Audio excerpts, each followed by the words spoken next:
Welcome back to Santa Workshop. So yesterday we saw how Santa has this very nice workshop with the naughty list and the nice list.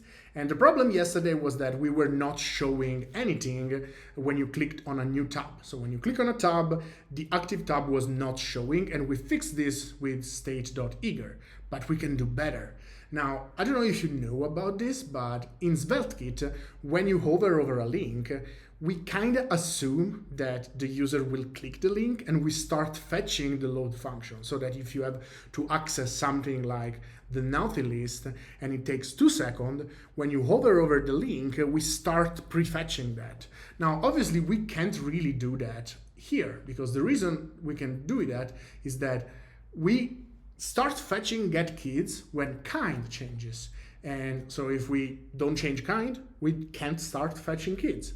So how can we do that? Well, right now you can use fork from Svelte.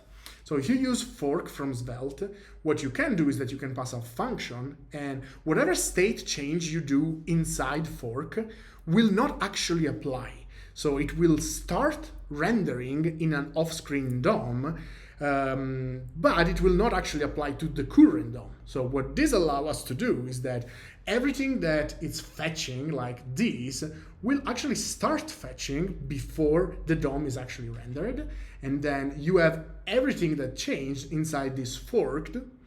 And so on click, you can actually commit the fork. And that's where the DOM gets actually applied. So on mouse enter, you can start preloading the page, and then when you finish, you commit, and that's where you actually change the page. So if we do this now, we can hover a couple of seconds on top of this, then we click, and it's immediate. Isn't that nice?